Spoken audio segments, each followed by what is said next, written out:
Have you ever wondered why some people seem to have this deep, unshakable connection to something greater than themselves, while others spend their entire lives searching for meaning and never finding it?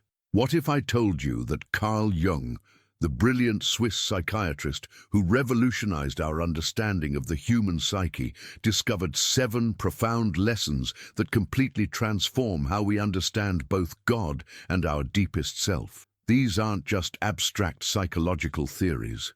These are life-changing insights that Jung himself experienced during his most profound spiritual crisis, insights that led him to understand something remarkable about the relationship between our inner world and the divine. And today, I'm going to share these 7 lessons with you in a way that could fundamentally shift your entire perspective on spirituality and self-discovery. But before we dive deep into these transformative insights, I want you to do something. Hit that subscribe button and ring the notification bell, because what we're about to explore together goes far beyond ordinary psychology. This is about awakening to a deeper truth about who you really are and how the divine expresses itself through your very existence. Carl Jung wasn't just studying the mind, he was mapping the territory of the soul itself. Born in 1875 in Switzerland, Jung started his career as Freud's protégé, but he soon realized that Freud's focus on sexuality and repression was missing something crucial. Jung understood that human beings aren't just driven by basic instincts. We're driven by something much more profound, something that connects us to the very source of existence itself. The first lesson Jung discovered is perhaps the most shocking of all. He called it the reality of the psyche, and it changes everything you think you know about what's real and what isn't. You see, Jung realized that our inner experiences, our dreams, our visions, our deepest intuitions, these aren't just random firings of neurons. They're as real and as meaningful as anything in the external world. Think about this for a moment. When you have a powerful dream that stays with you for days, when you feel that inexplicable sense of knowing that guides you toward the right decision, when you experience that profound moment of connection during prayer or meditation, Jung would say, these experiences are absolutely real. They're not hallucinations or wishful thinking.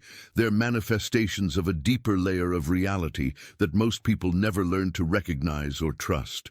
This first lesson is revolutionary because it means that your spiritual experiences, your sense of connection to the divine, these aren't just subjective feelings that you need to validate through external authorities. They're direct experiences of something real and profound. Jung spent decades documenting these experiences, not just in himself, but in thousands of patients. And what he found was that when people learn to honor and understand these inner realities, their entire lives transform. But here's where it gets even more interesting. Jung's second lesson reveals something that will challenge everything you've been taught about the nature of God. He discovered what he called the God image within the psyche. Now, this doesn't mean that God is just a psychological projection. What Jung found is far more profound than that. He realized that each of us carries within our unconscious mind a living, dynamic image of the divine that's unique to our individual path and purpose. This isn't the God of any particular religion, though it may express itself through religious symbols and experiences. This is your personal, direct connection to the source of all existence, and it's been trying to communicate with you your entire life through your dreams, your intuitions, your deepest longings and fears. Jung called this the imago Dei, the God image, and he discovered that when people learn to recognize and dialogue with this inner divine presence, extraordinary things begin to happen. They start making decisions that align with their deepest purpose. They find themselves guided by a wisdom that seems to come from beyond their conscious mind. They experience a sense of meaning and direction that no external achievement or relationship could ever provide. Now let me ask you something, and I want you to really think about this. Have you ever had moments in your life when you felt guided by something beyond your normal thinking mind? Moments when you just knew what you needed to do, even if it didn't make logical sense at the time. Those moments when you felt connected to something vast and loving and intelligent that seemed to be working through your life in ways you couldn't fully understand. If you're nodding right now, if you're remembering those moments, then you've already experienced what Jung called the reality of the God image within your own psyche. And this brings us to the third lesson, which is perhaps the most practical and immediately applicable of all. Jung discovered that we each have what he called a transcendent function, a natural capacity within the psyche that allows us to bridge the gap between our conscious awareness and the deeper wisdom of the unconscious. This function, when properly developed, becomes like an internal guidance system that can help you navigate even the most complex and challenging situations in your life. Here's how it works. When you're facing a difficult decision or struggling with a problem that your rational mind can't solve, instead of getting stuck in endless thinking or looking for answers outside yourself, you can learn to activate this transcendent function. You do this by creating what Jung called a temenos, a sacred space within your own consciousness where you can dialogue with the deeper wisdom of your psyche. This isn't about positive thinking or visualization.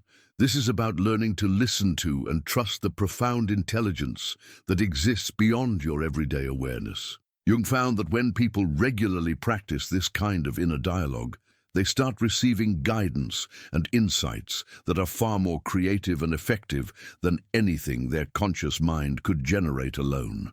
But here's what's really extraordinary about this third lesson.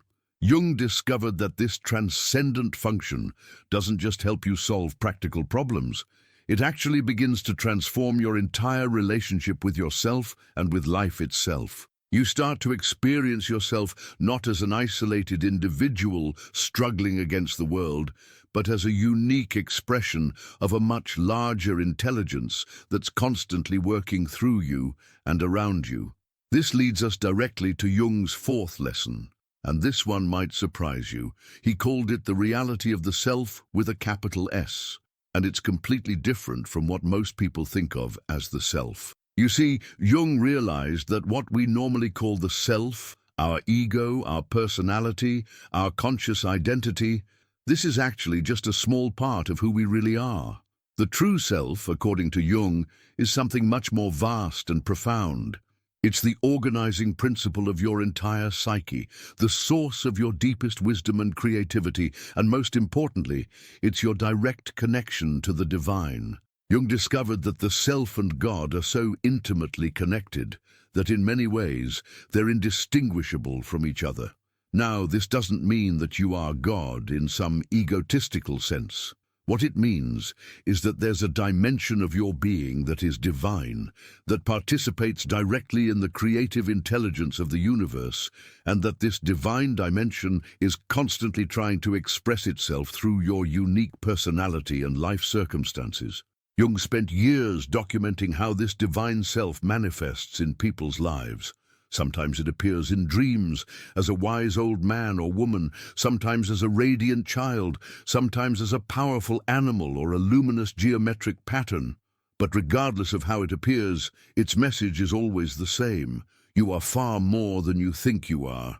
You carry within you a spark of the divine that is your true identity and your deepest purpose. And this brings us to one of the most transformative aspects of Jung's work. He discovered that most of the suffering and confusion in people's lives comes from being disconnected from this divine self. When you're living only from your ego, only from your surface personality, life feels limited and difficult and often meaningless. But when you learn to align your conscious choices with the wisdom and guidance of your deeper self, everything changes. You start making decisions that feel deeply right, even when they don't make logical sense. You find yourself in the right place at the right time more often. Opportunities and resources appear just when you need them. Relationships become more authentic and meaningful. Your work becomes a form of spiritual practice rather than just a way to pay bills. But Jung also made an important discovery about this process of connecting with the divine self, and this brings us to his fifth lesson. He found that this connection doesn't happen automatically. It requires what he called the process of individuation, and this process involves facing and integrating aspects of yourself that you've been unconsciously avoiding or rejecting. You see, Jung realized that each of us carries within our unconscious what he called the shadow, all the parts of ourselves that we've learned to hide or deny because they don't fit with our idealized self-image. This might include anger that you've never learned to express healthily, creativity that you've suppressed because it seemed impractical, sensitivity that you've hidden because it felt too vulnerable, or power that you've disowned because you were taught it was selfish. The fifth lesson is that you cannot fully connect with your divine self without first acknowledging and integrating these shadow aspects. This isn't about becoming a different person. It's about becoming a whole person, someone who can embrace all aspects of their humanity as part of their spiritual path. Jung discovered that when people begin to consciously work with their shadow, something remarkable happens. They stop projecting their disowned qualities onto other people. They become more compassionate and understanding because they recognize their own capacity for both light and darkness. And most importantly, they access tremendous amounts of energy and creativity that were previously locked away in the unconscious. This process of shadow integration is deeply spiritual work, even though it might not look like traditional spirituality. When you're willing to face your own anger, fear, shame, and pain with compassion and understanding, you're actually doing some of the most important spiritual work possible. You're learning to love yourself unconditionally, and this unconditional self-love becomes the foundation for experiencing the unconditional love of the divine. Now, I want to pause here and ask you to reflect on something. What aspects of yourself have you been trying to hide or change? What emotions or impulses do you judge as unspiritual or unacceptable? Jung would say that these rejected parts of yourself are actually holding keys to your deepest spiritual growth and your most authentic expression of the divine. If this is resonating with you, if you're starting to see how Jung's insights might apply to your own spiritual journey, make sure you've subscribed to this channel and hit that notification bell, because we're just getting started with these 7 life-changing lessons, and what's coming in the second half of this exploration will give you specific, practical tools for applying Jung's discoveries in your own life. The 6th lesson builds directly on everything we've discussed so far, and it might be the most immediately practical of all Jung's discoveries. He found that the divine communicates with us constantly through what he called synchronicity, meaningful coincidences that reveal the underlying connectedness of all existence. But synchronicity isn't just about noticing interesting coincidences. Jung discovered that when you're aligned with your deeper self, when you're living authentically and paying attention to both your inner guidance and your outer circumstances, life begins to orchestrate itself in ways that support your highest growth and purpose. You might think that sounds too good to be true, but Jung documented thousands of examples of synchronicity in his own life and in the lives of his patients. He found that the more people learned to trust their inner guidance and act from their authentic self, the more the external world seemed to respond with opportunities, resources, and connections that perfectly supported their deepest intentions. This isn't magic or wishful thinking. Jung understood synchronicity as evidence of what he called the unus mundus, the underlying unity of all existence.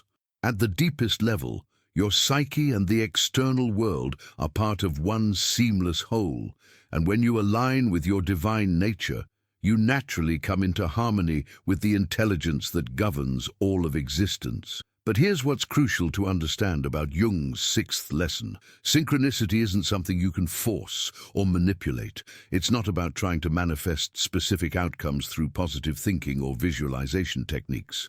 Synchronicity emerges naturally when you're living in alignment with your deepest truth and paying attention to the subtle guidance that's constantly available to you.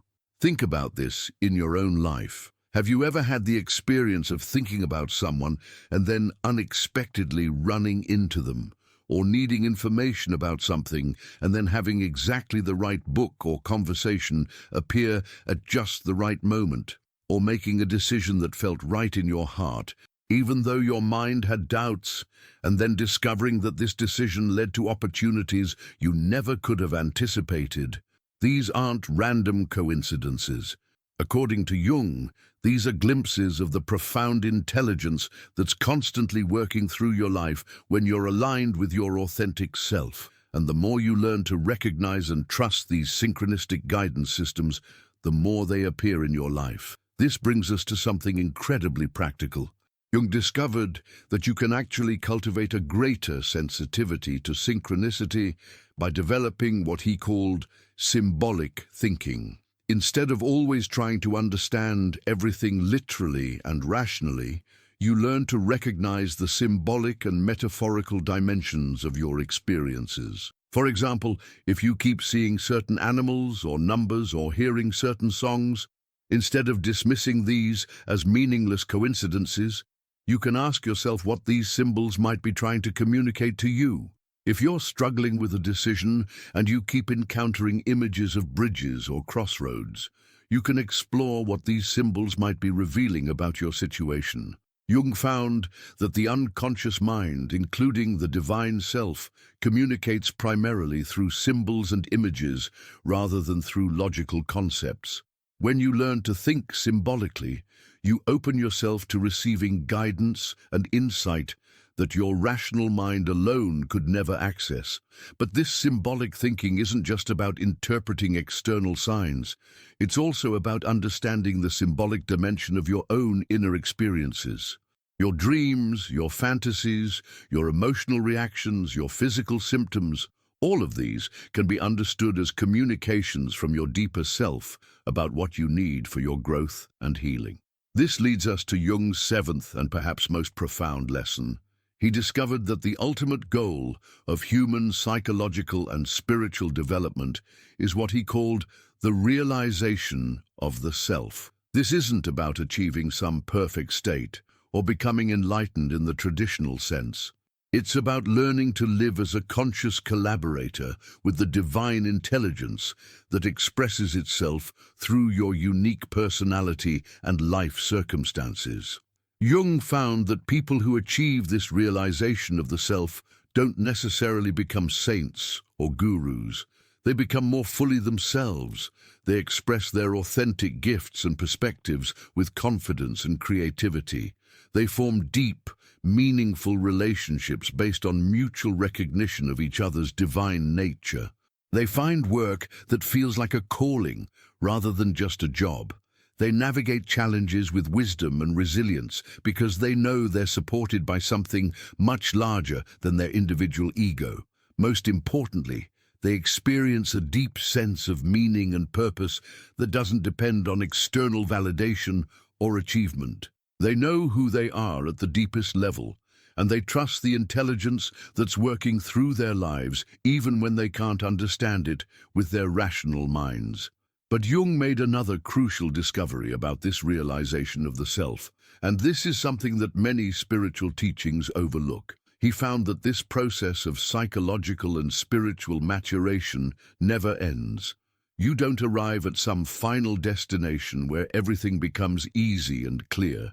Instead, you learn to engage more and more consciously with the ongoing process of growth and transformation that is the fundamental nature of existence itself. This means that every challenge you face, every relationship difficulty, every career transition, every health crisis, every loss and disappointment, all of these can become opportunities for deeper realization of your divine nature. Instead of seeing problems as obstacles to your spiritual growth, you learn to see them as invitations to discover new aspects of your authentic self and to develop new capacities for wisdom and compassion. Jung called this ongoing process individuation, and he saw it as the central task of human life. It's not about becoming perfect, it's about becoming whole. It's not about transcending your humanity, it's about fully embodying your humanity as an expression of the divine. Now let me share with you some specific practices that Jung developed for supporting this process of individuation and divine realization. These aren't abstract techniques.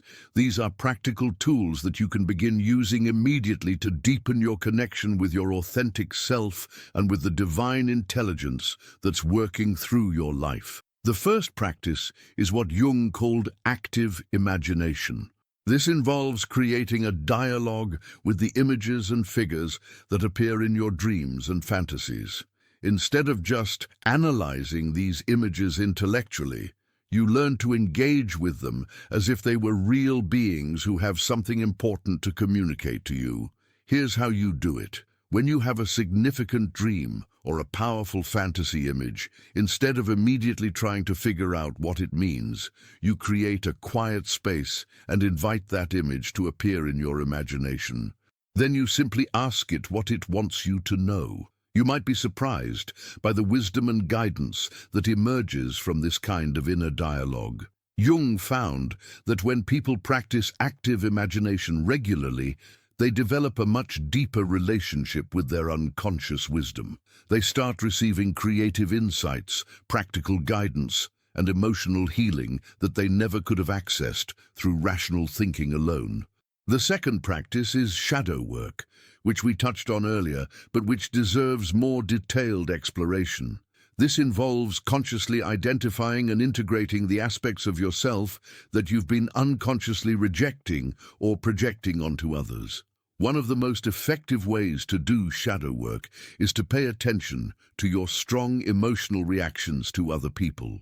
When someone really irritates or triggers you, instead of focusing on what's wrong with them, you ask yourself what quality they're expressing that you might be disowning in yourself. Often, the people who trigger us most strongly are reflecting back to us aspects of our own nature that we haven't learned to accept and integrate. This doesn't mean that everyone who annoys you is just a projection. But Jung found that our most intense reactions to others often point to shadow material that's ready to be consciously acknowledged and integrated. The third practice is what Jung called attending to synchronicity. This involves paying conscious attention to meaningful coincidences and learning to respond to them as guidance from your deeper self. The key to working with synchronicity is developing what Jung called a symbolic attitude. Instead of always looking for literal causal explanations for events, you learn to ask what they might be symbolically communicating about your life and your path. For example, if your car breaks down on the way to an important meeting, instead of just seeing it as an inconvenience, you might ask yourself whether this event is pointing to something in your life that needs attention, or whether it's redirecting you toward a different opportunity. The fourth practice is regular engagement with your dreams. Jung considered dreams to be direct communications from the unconscious self, and he found that people who pay attention to their dreams and work with them consistently develop a much deeper relationship with their inner wisdom. You don't need to become an expert dream analyst to benefit from dream work. Simply keeping a dream journal and spending a few minutes each morning reflecting on what your dreams might be trying to tell you can be profoundly transformative. The fifth practice is what Jung called the transcendent function, which we mentioned earlier. This involves learning to hold the tension between opposing forces in your psyche instead of immediately trying to resolve conflicts through rational analysis or emotional reactivity. When you're facing a difficult decision or struggling with conflicting desires, instead of immediately choosing one side or the other, you create a space of conscious attention where you can hold both possibilities and wait for a third option to emerge that transcends the original conflict. Jung found that this practice of holding tension consciously often leads to creative solutions that honor the truth in both sides of any conflict, while opening up possibilities that weren't visible from either polarized position. Now, As we come to the conclusion of this exploration of Jung's 7 life-changing lessons, I want to emphasize something crucial. These aren't just interesting psychological theories. These are practical tools for transforming your relationship with yourself, with others, and with the divine intelligence that's constantly working through your life. But here's what Jung discovered about implementing these insights.